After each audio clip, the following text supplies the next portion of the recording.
Welcome to Premoda's Art of Cooking. Welcome to Pramoda's Art of Cooking. నేను మీ ప్రసన్న లక్ష్మి. ఈరోజు నేను తొక్కుడు లడ్డు ఎలా తయారు చేయాలో చూపిస్తాను. బందర్ లడ్డు చాలా ఈజీగా తయారు చేయొచ్చు. ఈ వీడియోలో ఈజీగా ఎలా తయారు చేసుకోవచ్చో వీడియోలో చూపించాను. కొన్ని టిప్స్తో చూపించాను. వీడియోని పూర్తిగా చూడండి. వీడియోని పూర్తిగా చూస్తేనే అర్థమవుతుంది.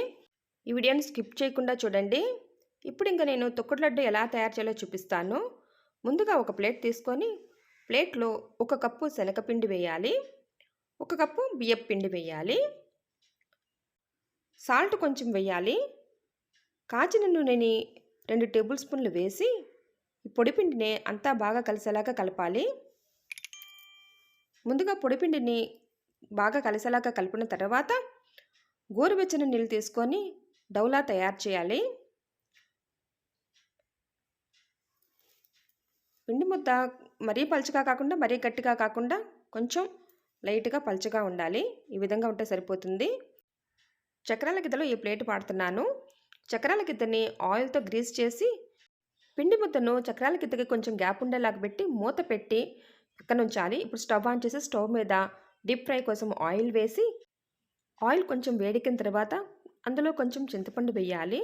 చింతపండు వేస్తే ఆయిల్ పొంగదు, అందుకోసమని వేయాలి. ఆయిల్ వేడెక్కిన తర్వాత చక్రాల గిద్దతో వత్తాలి. వెంటనే తిప్పకూడదు. 2 నిమిషాలు ఆగి అప్పుడు మరోవైపుకి టర్న్ చేయాలి. మరోవైపుకి తిప్పేటప్పుడు జాగ్రత్తగా తిప్పాలి. మరోవైపుకి తిప్పిన తర్వాత 1 నిమిషం వేగనిస్తే సరిపోతుంది. ఎక్కువసేపు అవసరం లేదు. స్టవ్ మీడియం ఫ్లేమ్లోనే ఉంచి 1 నిమిషం వేగనిచ్చి ఇంకా తీసి పక్కన ప్లేట్లో ఉంచాలి. ఇదే విధంగా మనం ఎంత పిండి తీసుకున్నామో అంత పిండి కూడా ఇలాగే చక్రాల్లాగా వేసుకోవాలి.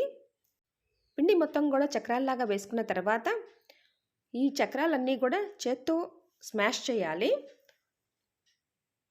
చేత్తో స్మాష్ చేసిన తర్వాత మిక్సీ జార్ తీసుకొని మిక్సీ జార్లో వేసి మెత్తగా పొడిలాగా అయ్యేలాగా గ్రైండ్ చేయాలి.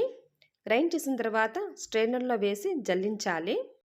జల్లించిన తర్వాత వచ్చిన రవ్వను మిక్సీ జార్లో మళ్ళీ గ్రైండ్ చేసి మళ్ళీ స్ట్రైనర్లో వేసి జల్లించాలి. ఇదే విధంగా పిండి మొత్తం కూడా జల్లించాలి. పిండి మొత్తం జల్లించుకున్న తర్వాత ఇంకా పాకం రెడీ చేయాలి. అందుకోసమని స్టవ్ ఆన్ చేసి స్టవ్ మీద ప్యాన్ పెట్టి ప్యాన్లో 2 కప్పుల పంచదార వేసి 1 కప్పు నీళ్లు పోసి పంచదార మొత్తం కరిగే వరకు ఉంచాలి. కరిగి కొంచెం ఒక మరుగు వస్తే జిగురు వస్తుంది కదా, ఆ టైంలో దించి అప్పుడు మనం ఇంతకుముందు గ్రైండ్ చేసి ఉంచిన పొడంతా కూడా వేసి అంతా కలిసేలాగా కలపాలి. అంతా కలిసేలాగా కలిపిన తర్వాత 2 స్పూన్ల నెయ్యి వేసి అంతా కలిసేలాగా కలపాలి. ఇప్పుడు ఇంకా బాగా కలపాలి. కొంచెం దగ్గర పడింది అన్నప్పుడు ఒక ప్లేట్కి నెయ్యి రాసి ఆ ప్లేట్లో వేసి చేత్తో ఒత్తుతూ కలపాలి. అప్పుడు సాఫ్ట్ డౌలాగా వస్తుంది. సాఫ్ట్ డౌలా వచ్చే వరకు చేత్తో ఒత్తుతూ కలపాలి. మా ఈ ఛానల్ని చూస్తున్న వారికి ధన్యవాదములు. మీ ప్రోత్సాహం మాకు ఎల్లప్పుడూ ఇలాగే ఉండాలి.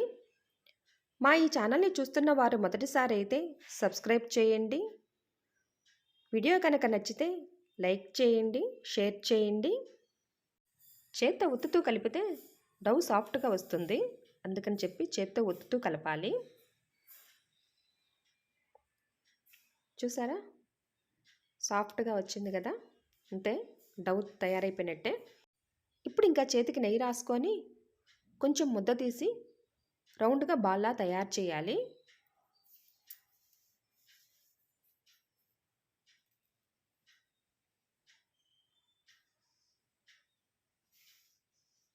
ఇదే విధంగా లడ్డూలన్నీ కూడా తయారు చేసుకోవాలి. లడ్డూలన్నీ తయారు చేసుకున్న తర్వాత 4 గంటలు కానీ 5 గంటలు కానీ పూర్తిగా చల్లారనిచ్చి ఏదైనా ఎయిర్ టైట్ కంటైనర్లో పెట్టి అప్పుడు స్టోర్ చేసుకోవాలి. కొన్నాళ్ళు నిల్వ ఉంటాయి ఇవి. తడి చేతులు పెట్టకూడదు.